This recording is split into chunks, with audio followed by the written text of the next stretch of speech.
Hey, what's up? Dr. Lee here, and in today's video we're going to talk about the challenges that you face with a solid food vacation or a juice fast. Most people want to talk just about the benefits, and there are a lot of benefits, but in this video I want to really help to prepare those of you who are considering this to know what they're up against, what challenges you're likely to face as you go through this, so that you're better equipped to be able to handle them and navigate them appropriately.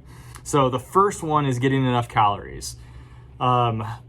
I can't overstate this enough because it is a huge hurdle that most people struggle with in a really, really big way and may not even recognize that it's a problem for them. So if you do not get enough calories in while you're on a juice fast, you're gonna feel terrible. It's gonna be, you're gonna lose energy, you're gonna run out of fuel, you're not gonna be thinking clearly. And while some of these issues can come, you can have detox issues. When you have too little calories, you're just gonna run out of steam and you're gonna run out of motivation, and it's gonna be really, really hard to keep that up. So keeping your calories high is so important, you know. And a lot of times people go, "Oh yeah, I'm drinking lots of juice and I'm doing nothing but juice right now." And when I ask them, I find out how much they're drinking. They're like, "Oh yeah, I'm drinking, 2 liters of juice, or I'm drinking 3 liters of juice a day."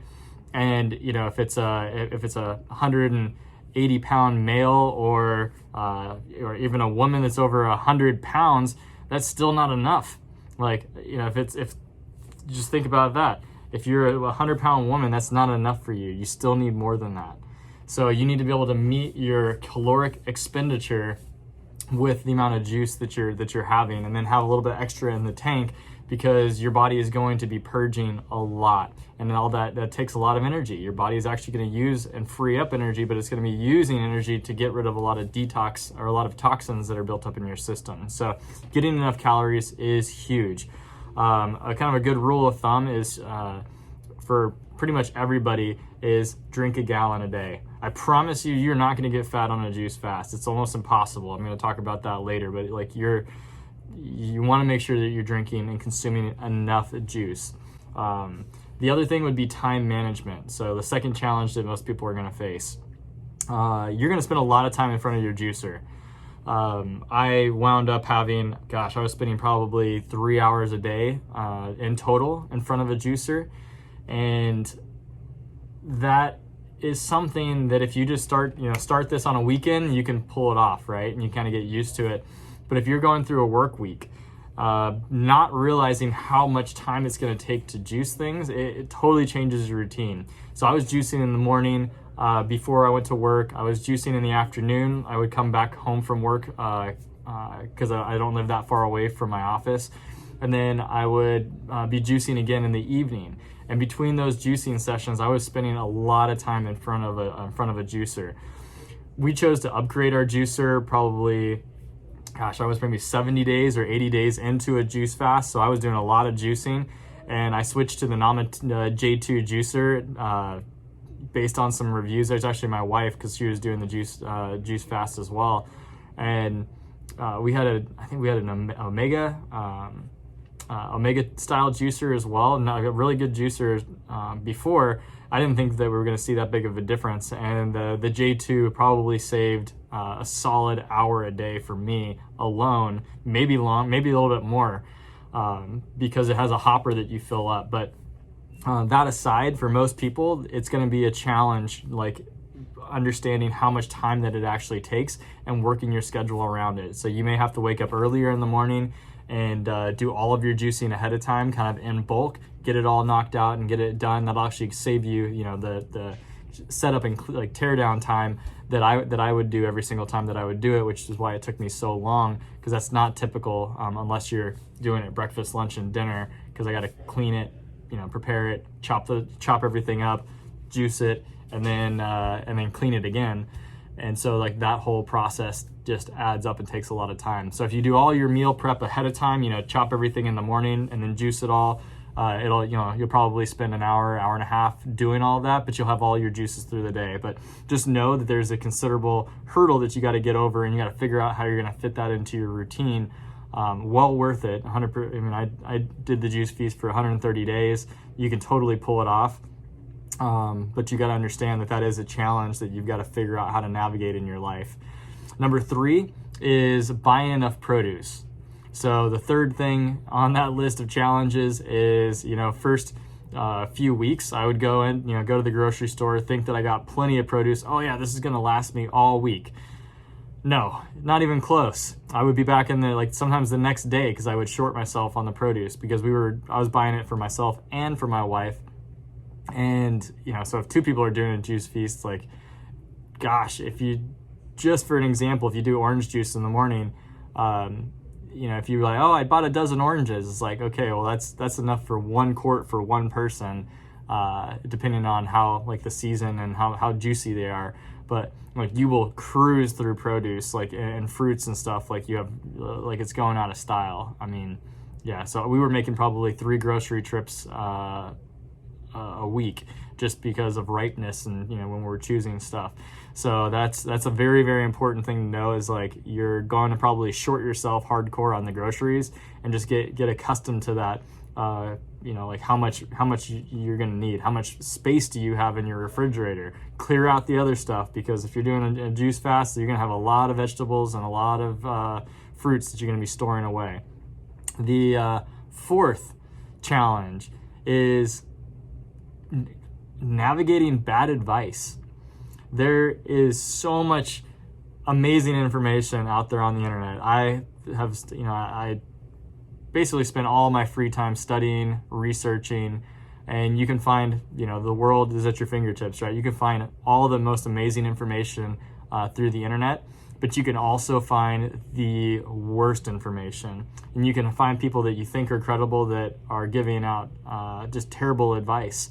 I found something that was really helpful for me at times was going to a Facebook group, Solid Food Vacation Facebook group, that was put together by a lot of people who are jumping in, who want community and camaraderie to be doing this together, and people are sharing ideas and kind of sharing their wins and sharing their struggles, and there's a good supportive community.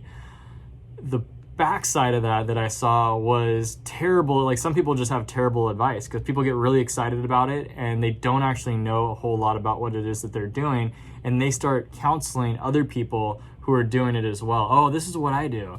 Oh yeah, I found that if you add in this, then this is really, really good. And I was reading so and so on YouTube, or watching a YouTube video on so and so, and they said that it's bad if you do this, so you need to do this, and you just start getting out in the weeds really, really fast, and people get confused.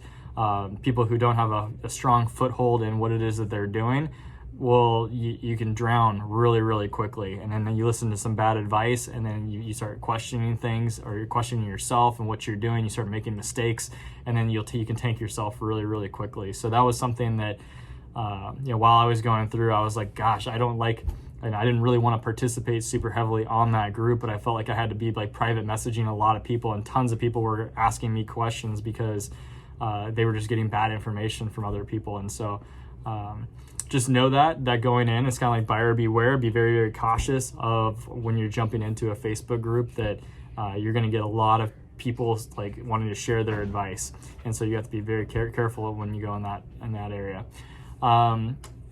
The other thing that I want to talk about is the fifth challenge that you'll face on a solid food vacation is going to be losing weight. Now, I know for some people that's exciting. The prospect of losing weight is really, really thrilling. But for other people, I'd say for men especially, or even women, when you start dropping weight very quickly, what happens is there's no actual problem with it, right? Assuming you're getting enough calories in. If you're getting enough calories in to meet your caloric demands, you're getting a solid gallon or more of juice in a day, then the weight that you're losing all is necessary weight. You got to be dumping this stuff out of your system. Your body is going to be flushing out water. It's going to be flushing out toxins. Old residues that have been built up in the lymphatic system start to get drained out of you. But what happens is you start losing mass quickly. And as I can speak from my perspective, is I had a lot of people that in the beginning, they're like, oh, you're looking great. And then I reached a certain point, and people started to have, especially family, people that know you and are used to you being a certain way. When your face is no longer swollen and puffy, what happens is people start wondering, especially when they know what you're doing, they're like, wait a second, are you okay? I don't know if this is a good idea. And they start casting all of their doubts because they don't understand what it is that you're doing. And they think like, oh, you're probably not getting enough protein. Like, this is dangerous. And they start judging you for how much weight you've lost. And this is actually a much more challenging thing to deal with when you're going through it than it sounds like if you're watching this before you've started to juice fast. Because other people's opinions, we can say, oh yeah, they don't matter. It doesn't matter. But it's an added stressor that you now have to deal with when your body is already detoxing, and that can be a challenge, right? Because now you're, there's a part of you that wants to tell people and be like, no, look what I'm doing. Like, this is important. You should do it too. And they're like, I don't know. You looks like you're losing too much weight. Like, I don't know. Like, and they have all these doubts, and so there's just so many different ways that starts to mess with somebody. Same with women, suddenly they're like, wait, are you anorexic? I don't know. Like, this is a problem. Like, you're dropping too much weight. I'm concerned about you. And then you have people saying like, I'm concerned about you. And like, are you sure? And it's like, wait a second, hold your horses. You have no idea what it is that I'm doing with my body right now. You have no idea the research that I've put into this. You have no idea the amount of toxicity that is coming out of my body every single day as I'm going through this. And the losing weight is an interim step that has to happen right now, that in order for the body to go through the healing process. And I have to give it that time. And so I want you to understand that you need to give it that time. So if you start losing weight really quickly, if you have a lot of weight to lose, that's an exciting prospect, and one that's very, very motivating for you to keep going. But for those who are, I guess, more on the thinner side to begin with, it's something that it can be a real hurdle mentally for you to wrap your head around. And also sometimes to look at yourself in the mirror and be like, oh my gosh, is this okay? Like, and it is okay. It is okay. I promise you, you're going to bounce back. You're going to start getting, like, as far as like your weight or your muscle will start to bounce back, because so much of what you think is your muscle is not actually muscle. It's actually inflammatory proteins that are actually packed inside of the muscle, and fluid and swelling that's inside of the cells that actually does nothing for you and has to actually be flushed out of your system, which will make everything feel like it's deflating. So just understand that your strength will come back, if you start to lose any strength. Some people don't lose any strength on a juice fast. I definitely lost some because I was hitting the detox super, super hard, and I was also doing herbals as well. As I was going through it, when I started adding in the herbals, it started to speed up the detoxification process for me even more. I added those in around like 90 days in, and that was when I noticed starting to lose a little bit of strength as well. But for most people, I don't think they're going to lose a ton of strength as long as you're like maintaining some sort of exercise.